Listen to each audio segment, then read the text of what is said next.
Hello दोस्तों, कैसे हैं आप सभी। तो हमारे प्यारे भक्तों को राधे राधे। क्या आपको भी वृंदावन और मथुरा जाना है? तो सोच क्यों रहे हैं, अपना बैग उठाइए और चल पड़िए श्री कृष्ण जी की नगरी मथुरा और वृंदावन। तो हम इस ब्लॉग में आप सभी को वृंदावन और मथुरा के बारे में बताएंगे कि आप यहाँ कैसे जा सकते हैं, कहाँ घूम सकते हैं, कहाँ रूम ले सकते हैं और दर्शन करने का सही तरीका क्या है, खाने पीने की व्यवस्था और संपूर्ण बजट और जानकारी। तो चलिए इसी के साथ शुरू करते हैं। राधे राधे। तो हम सबसे पहले बात करेंगे आप मथुरा और वृंदावन कैसे जा सकते हैं। यहाँ आने का सबसे सस्ता व अच्छा तरीका ट्रेन है जो सीधा मथुरा तक जाती है। यदि आप बाय रोड आना चाहते हैं तो आप बस व खुद की कार से भी आ सकते हैं। यहाँ कार पार्किंग की सारी फैसिलिटी भी दी जाती है। यदि आप फ्लाइट से आ रहे हैं तो उसका नियरेस्ट एयरपोर्ट आगरा में है, जो कि आगरा से मथुरा 50 किलोमीटर है। आगरा आने के बाद आप बस ऑटो के माध्यम से मथुरा और वृंदावन आ सकते हैं। तो हम सबसे पहले वृंदावन को कवर करेंगे, उसके बाद मथुरा को। मथुरा से वृंदावन जाने के लिए ऑटो वाले 50 रुपये आपसे चार्ज करेंगे। तो फिर चलते हैं वृंदावन श्री बांके बिहारी जी के दर्शन करने और बोलते रहिए श्री राधे राधे। उसके बाद हम बात करेंगे आप वृंदावन में कहाँ रुक सकते हैं। तो दोस्तों, आप श्री बांके बिहारी के पास रूम ले सकते हैं या तो प्रेम मंदिर के आसपास।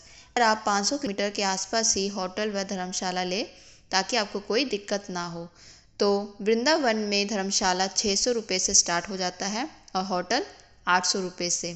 उसके बाद हम बात करेंगे इम्पॉर्टेंट टॉपिक जो है कहाँ घूमें। तो हम इसमें बताएंगे आप कहाँ जा सकते हैं। तो आप वृंदावन में जाकर सुबह सुबह श्री बांके बिहारी जी के दर्शन कर सकते हैं, जो कि एक अद्भुत प्रतिमा है, एक मनमोहक दृश्य श्री बांके बिहारी जी का है। श्री बांके बिहारी जी के दर्शन के बाद पास में ही राधा वल्लभ जी का मंदिर है, वहां आप जाकर दर्शन कीजिए। और कुछ ही दूरी पर रघुनाथ जी का मंदिर है, वहां भी आप दर्शन कर सकते हैं। दोपहर को आराम करने के लिए आप अपने रूम पर आ जाइए और शाम को 3:30 बजे से निधि वन की ओर निकल जाइए। निधि वन में कुछ देर वहां समय व्यतीत कीजिए और राधा और श्री कृष्ण जी की लीला को महसूस कीजिए। और उसके बाद निकल जाइए इस्कॉन टेम्पल की ओर, जो कि 12 से 15 मिनट की दूरी पर है। वहाँ का इस्कॉन टेम्पल बहुत ही सुंदर है। आप वहाँ कुछ देर बैठिए और हरे रामा हरे कृष्ण जी के धुन में विलीन हो जाइए। फिर उसके बाद फिर निकल जाइए प्रेम के देवता यानी प्रेम मंदिर की ओर। वहाँ पर आप श्री कृष्ण जी की लीला और प्रेम के वातावरण में विलीन हो जाइए। बहुत ही मनमोहक स्थान है वहाँ का प्रेम मंदिर। दूसरे दिन आप बरसाना की ओर निकल जाइए। बरसाना के लिए आप बस भी बुक कर सकते हैं। उसका प्राइस 70 to 80 पर पर्सन टिकट है। यदि नहीं तो आप मथुरा के लिए एक ऑटो बुक कर लीजिए, जो आपको सभी जगह के दर्शन करवाएगा। उसके बाद आप बरसाना श्री राधा रानी जी के दर्शन कीजिए, समय व्यतीत कीजिए, आपको बहुत अच्छा लगेगा।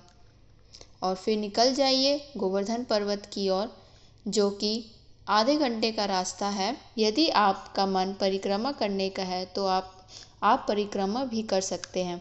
उसके बाद निकल जाइए गोकुल की ओर। कैसे श्री कृष्ण जी का बचपन व्यतीत हुआ, क्यों उन्हें माखन चोर कहा जाने लगा, ये सब आपको गोकुल में पता चल जाएगा। यदि आप गाइड रखना चाहते हैं तो आप रख सकते हैं। फिर उसके बाद निकल जाइए मथुरा की ओर। वहाँ आप श्री कृष्ण जन्मभूमि का दर्शन कीजिए और समय व्यतीत कीजिए, बहुत अच्छा लगेगा आपको। और वहाँ मोबाइल, बैग, जूता चप्पल अलाउ नहीं है। आप अपना मोबाइल लॉकर रूम में जमा करवा दीजिए। उसके बाद द्वारकाधीश मंदिर की ओर प्रस्थान कीजिए और वहाँ श्री कृष्ण जी के दर्शन कीजिए। यदि आपके पास समय है तो आप वहाँ के वैष्णो देवी मंदिर के दर्शन भी कर सकते हैं। उसके बाद मथुरा में विश्राम घाट की ओर आप जाइए और वहीं पर कंस किला भी है, उसको भी आप कवर कर सकते हैं। तो दोस्तों, ऐसी मान्यता है कि कंस का वध करने के बाद श्री कृष्ण विश्राम करने के लिए यहाँ आए थे, तभी यमुना घाट के पास बने इस घाट को विश्राम घाट कहा जाने लगा।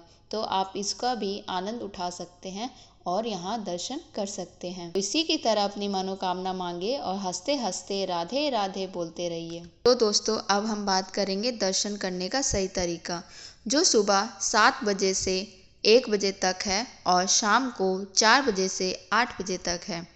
इस टाइमिंग पर आप मंदिरों में अच्छे से दर्शन कर सकते हैं।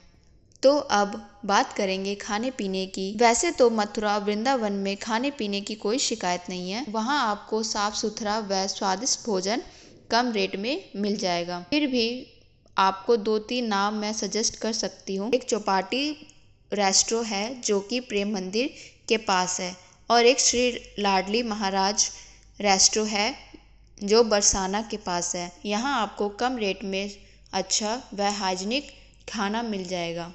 तो अब हम बात करेंगे मोस्ट इम्पॉर्टेंट टॉपिक, बजट, जो हर इंसान के मन में लगा रहता है, कितना बजट जाएगा घूमने फिरने में। तो आज हम आपको बताएंगे वृंदा और मथुरा में आपका बजट कितना लगेगा, जो कि हर इंसान के लिए बहुत ज़रूरी है। मथुरा और वृंदावन के ट्रिप के लिए पर पर्सन का बजट 3000 से 3500 के बीच में लगेगा, जो कि अच्छा व सस्ता बजट है। और ये 2 से 3 दिन का ट्रिप है। तो आप अपने फ्रेंड और फैमिली के साथ आइए और टाइम स्पेंड कीजिए और राधे राधे बोलते बोलते मथुरा और वृंदावन को एक्सप्लोर कीजिए।